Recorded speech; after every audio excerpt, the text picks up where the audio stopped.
কুমিল্লার পুরাতন গোমতী নদী এখন অস্তিত্ব সংকটে। নদীর দুই তীরে অবৈধ স্থাপনা, কচুরিপানা, ড্রেনের দূষিত পানি আর আবর্জনায় ভরে গেছে পুরো নদীটি। বহু বছর ধরে নদীর পানি কালো হয়ে বিষাক্ত অবস্থায় রয়েছে। নষ্ট হয়েছে প্রাকৃতিক পরিবেশ। গত শতাব্দীর শেষের দিকে কুমিল্লার শহর ঘেঁষে প্রবাহমান এই নদীর গতিপথ পরিবর্তন করা হয়। বর্তমানে কাপ্তান বাজার থেকে শুভপুর পর্যন্ত নদীটির দৈর্ঘ্য প্রায় 6 কিলোমিটার। বর্ষা মৌসুমে নদীর দুই পার ভেঙে যাওয়ার আশঙ্কায় নদীর গতিপথ পরিবর্তন করা হয়েছিল, কিন্তু সময়ের সঙ্গে সঙ্গে দুই তীরের বহু জায়গা দখল করে গড়ে উঠেছে বাড়িঘর, যেখানে নিয়মিত ফেলা হচ্ছে ময়লা আবর্জনা। নগরবাসী দীর্ঘদিন ধরে দ্রুত নদী সংস্কার ও খননের দাবি জানিয়ে আসছেন। বিগত বছরগুলোতে একাধিকবার সংস্কারের উদ্যোগ নেওয়া হলেও সফল হয়নি। পরিবেশ আন্দোলন কর্মীরা বলছেন, নদী রক্ষা, সৌন্দর্য বর্ধন, সেতু নির্মাণ ও ড্রেনের ব্যবস্থার জন্য কার্যকরী পদক্ষেপ দরকার। বিভিন্ন বাসাবাড়ির পয় নিষ্কাশন এখানে এসে পড়ে এবং পানি দূষিত হয়ে যাচ্ছে। এগুলো মানুষ ব্যবহার করতে পারছে না। অত কি সুন্দর একটা নদী, এখানে ছেলেরা সাঁতার কাটতে পারতো। ওই সেটা তো দুর্গন্ধ থাকে যায় না, কিন্তু কারা বলবো, যাকে বলা হচ্ছে তারা তো সবাই ওই সকালে একরকম, বিকালে আরেক রকম, জানি। এই জন্য এটা সম্ভাবনা কম এটা হওয়ার জন্য। দেখা যায় বৃষ্টি বেশি লেগে গেলে রাস্তার মধ্যে পানি আই পড়ে, নদীর থেকে রাস্তার ভিতরে দেওয়া যায় এতটুকু পানি থাকে, হারিয়ে যাওয়া লাগে। এরকম পরিবেশ করতে হবে। এটা আবার আপনার গাত ফরতে ফরতে উঁচু হয়ে গেছে। এটা যদি নিচের থেকে আবার কিছু কইরা যদি খোঁজ করা যায়, তাহলে পানিটা রাস্তার ভিতরে আসতো না।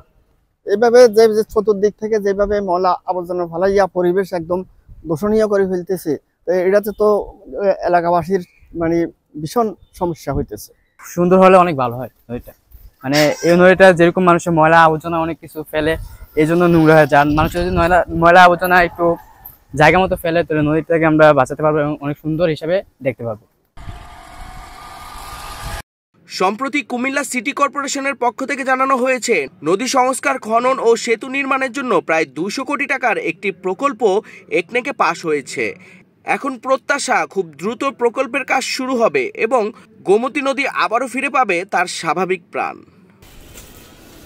কনভিন্স করতে পারি যে আপনারা দাবি উত্থাপন করেন, এইটা নিয়ে সবকিছু বলেন, রাজনৈতিক নেতাদেরকে কনভিন্স করতে পারি, বলতে পারি, আপনার প্রশাসনে যারা আছে তাদেরকে বলতে পারি। তারা যদি স্টেপ না নেয়, আমি তো আর এর কিছু বলতে পারি না। এই 10 বছর পর্যন্ত বলতে বলতে তো বাকরুদ্ধ হয়ে যাওয়ার অবস্থা।